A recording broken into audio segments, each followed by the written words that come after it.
ನಮಸ್ಕಾರ, welcome back to ನಾನು blog YouTube ಚಾನಲ್ಗೆ ಹಾಗೂ ಇನ್ಸ್ಟಾ ಪೇಜ್ಗೆ. ಸೊ ಎಲ್ಲರಿಗೂ ಗೊತ್ತಿರೋ ಹಾಗೆ ಇನ್ನೇನು ಆ ಜಾತ್ರೆಯ ಕೊನೆ ದಿನ ನಾಳೆ. ಸೊ ಇಷ್ಟು ದಿನದ ಜಾತ್ರೆ ಅದ್ದೂರಿಯಾಗಿ ಆಗಿತ್ತು, ಚಂದ ಇಷ್ಟು ವಿಜೃಂಭಣೆಯಿಂದ ಆಗಿತ್ತು ಅಂತ ನೀವು ನೋಡಿರ್ತೀರ. ಇನ್ನು ಈಗ ಇನ್ನೇನು ಒಂದು ದಿನ ಇದೆ, ಅಮ್ಮನ ಕಳಿಸ್ಬೇಕಾದ್ರೆ ಒಂಚೂರು ನೋವು ನಮ್ಮ ಮನಸ್ಸಲ್ಲಿ ಇದ್ದಿರುತ್ತೆ. ಸೊ ಹೇಗಾಯಿತು ನಿಮ್ಮೂರ ಜಾತ್ರೆ, ನೀವು ಬಂದಿದ್ರೆ ನಮ್ಮೂರ ಜಾತ್ರೆಗೆ ಅಂತ ಸಬ್ಜೆಕ್ಟ್ ಮೆಸೇಜ್ ಮಾಡಿ, ಕಮೆಂಟ್ ಮಾಡಿ ಹೇಗೆಲ್ಲ ಆಗಿತ್ತು ಅಂತ. ಸೊ ಬನ್ನಿ ಇವತ್ತು ದೇವ್ರ ದರ್ಶನ ತೊಗೊಬರೋಣ. ಹಾಗೆ ಇವತ್ತಿನ ದಿನ ಹೇಗೆಲ್ಲ ಆಯಿತು, ಹಾಗೆ ಇವತ್ತಿನ ಸೇವೆ ಏನೇನು ಆಗುತ್ತೆ, ನಾಳೆ ಪ್ರೋಗ್ರಾಮ್ ಬಗ್ಗೆ ಎಲ್ಲ ನನ್ನ ಯೂಟ್ಯೂಬ್ ಚಾನಲ್ ಡೀಟೇಲಾಗಿ ಆಗಿದೆ. ಇನ್ನು ಈಗ ನಾನು ಹೊರಟಿದ್ದೀನಿ ದರ್ಶನದ ಕಡೆಗೆ. ನೋಡ್ತಾ ಇದ್ರೆ ಎಷ್ಟೆಲ್ಲ ಜನ ಇದ್ದರು ಅಂತ ಹೇಳಿ. ಸೊ ಸುಮಾರು ದಿನದಿಂದ ಅಂದ್ಕೊಂಡಿದ್ದ ಅಮ್ಮನ ದರ್ಶನನ ಸೀರೆ ಉಟ್ಕೊಂಡು ಮಾಡಬೇಕು ಅಂತ, ಮಾಡಲಿಕ್ಕೆ ಆಗಿರಲಿಲ್ಲಾಗಿತ್ತು. ಹಾಗಾಗಿ ಈಗ ನಾನು ಇವತ್ತು ಕೊನೆಯ ಹಿಂದಿನ ದಿನ ನಾನು ಹೋಗಿರುವಂತಹದ್ದು ಸೀರೆ ಉಟ್ಕೊಂಡು ಸಖತ್ ಖುಷಿ ಆಯಿತು. ವಿಡಿಯೋ ಅಪ್ಲೋಡ್ ಮಾಡೋದು ಸ್ವಲ್ಪ ಲೇಟ್ ಆಯಿತು, ಯಾಕಂತ ಹೇಳಿದ್ರೆ ಲಿಟ್ರಲಿ ಅಂದರೆ ಫುಲ್ ವಿಡಿಯೋಸೇ ಇದ್ವು ಮತ್ತು ಎಡಿಟ್ ಮಾಡೋಕ್ಕೂ ಟೈಮ್ ಇರಲಿಲ್ಲಾಗಿತ್ತು. ಹಾಗಾಗಿ ನೋಡ್ತಾ ಇದ್ದೀರ, ನಾನು ಹೋಗಿದ್ದು ಸಂಜೆ ಆದರೂ ಐ ಥಿಂಕ್ ನಾನು ಒಂದು ಹೋಗಬೇಕಾದ್ರೆ 9 ಗಂಟೆ ಆಗಿತ್ತು ಅನಿಸುತ್ತೆ.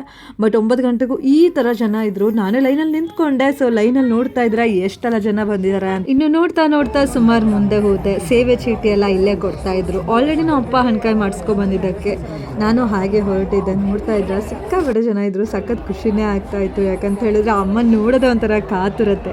ಸೊ ಎಷ್ಟೇ ದಿನ ನೋಡಿ ಅಷ್ಟು ದಿನವೂ ನೋಡಿ, ಸೊ ಅಮ್ಮನ ನೋಡಿದಷ್ಟು ಸಾಕಾಗಲ್ಲ ಅನ್ನೋಂಥ ಬೈಕೆ, ಅಮ್ಮನ ನೋಡ್ತಾನೆ ಇರಬೇಕು ಅಂತ ಆಸೆ.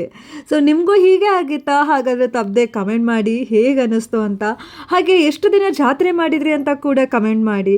ನಾನಂತೂ ಆಲ್ಮೋಸ್ಟ್ ಎಲ್ಲ ದಿನವೂ ಜಾತ್ರೆಗೆ ಹೋಗಿದ್ದೆ, ಅದರೊಳಗೂ 4 ದಿನ ಅಮ್ಮನವರ ದರ್ಶನಕ್ಕೆ ಹೋಗಿದ್ದೆ.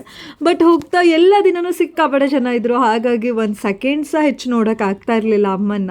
ಹೋಗ್ತಾ ಇದ್ದಿದ್ದೆ, ಒಳಗಿಂದ ಸೀದಾ ಹೊರಗಡೆ ಬರ್ತಾ ಇದ್ದೆ. ಅದರೊಳಗೂ ಯಾರ್ಯಾರು ಏನು ಗ್ರಹಣ ದಿನ ಹೋಗಿದ್ರಲ್ಲ ಸಿಕ್ಕಾಪಟ್ಟೆ ಜನ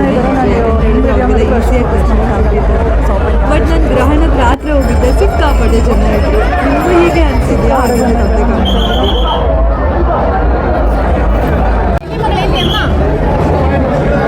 ಇನ್ನೂ ಅಮ್ಮನವರ ದರ್ಶನ ತೋರಿಸ್ತಾ ಇದ್ದೀನಿ. ನೋಡ್ತಾ ಇದ್ದೀರಾ ಎಷ್ಟು ಚಂದ ಅಲಂಕಾರವಾಗಿ ಅಮ್ಮ ಹೋಗ್ತಿದ್ರು ಅಂತ ಹೇಳಿ.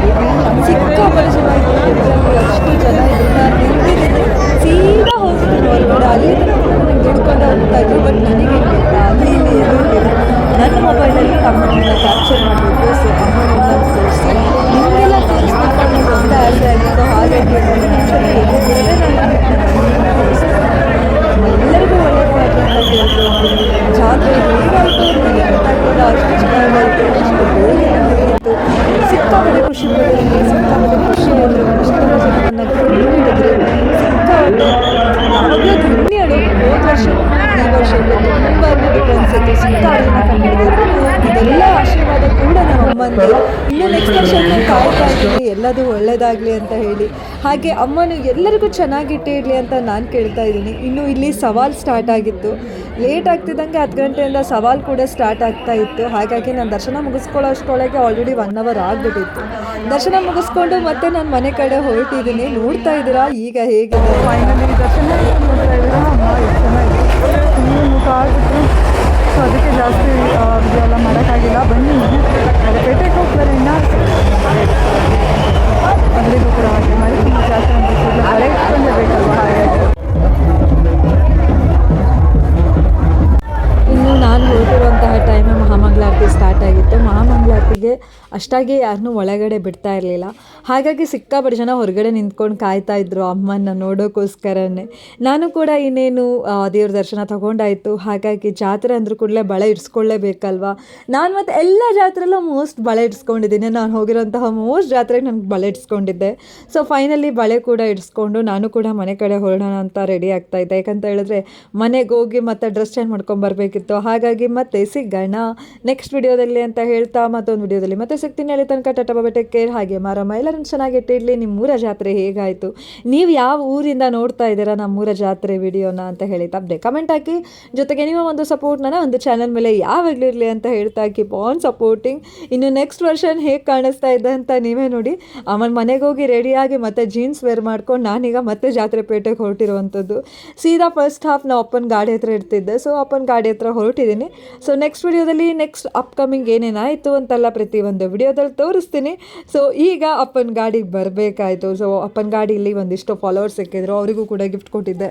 ಇನ್ನು ಜಾತ್ರೆ ಸೀರೀಸ್ ಒಳಗೆ ಎಲ್ಲ ದಿನದ ಜಾತ್ರೆ ಮೋಸ್ಟು, ಜೊತೆಗೆ ಅಮ್ಮನವ್ರದ್ದು ಕತೆ ಆಗಿರ್ಬೋದು, ಜೊತೆಗೆ ಅಪ್ಪನವ್ರ ಗಾಡಿ ಆಗಿರ್ಬೋದು, ಜೊತೆಗೆ ಯಾವ್ಯಾವ ಸ್ಟಾಲ್ಸ್ ಬಂದಿತ್ತು, ಯಾವ್ಯಾವ ಫೇಮಸ್ ಇತ್ತು ಎಲ್ಲದನ್ನು ಕೂಡ ತೋರಿಸಿದ್ದೆ. ಈ ಸಲ ತಂಗಿ ಫ್ರೆಂಡ್ ಕೂಡ ನಮ್ಮ ಜೊತೆಗೆ ಜಾಯ್ನ್ ಆಗಿದ್ಲು, ಅವಳಿಗೂ ಕೂಡ ಕರ್ಕೊಂಡೋಗಿದ್ದೆ.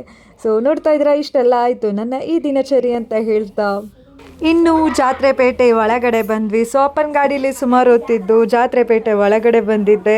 ಫುಲ್ ಕಲರ್ಫುಲ್ ಆಗಿತ್ತು. ಹಾಗೆ ಒಂದು ಜ್ಯೂಸ್ ಕುಡಿದು ದಿನ ಹೇಗೆಲ್ಲ ಆಯಿತು ಅಂತ ಹೇಳಿದ್ರೆ ಆ ಬಾವಿಲ್ ಗಾಡಿ ಹೊಡಿಯೋದನ್ನು ನೋಡಿ ಹಾಗೆ ಸ್ವಲ್ಪ ಜಾತ್ರೆಯಲ್ಲಿ ಫನ್ ಮಾಡಿ ಮನೆ ಕಡೆ ಹೊರಟ್ವಿ. ಟಾಟಾ ಬಾಯ್, ಟೇಕ್ ಕೇರ್.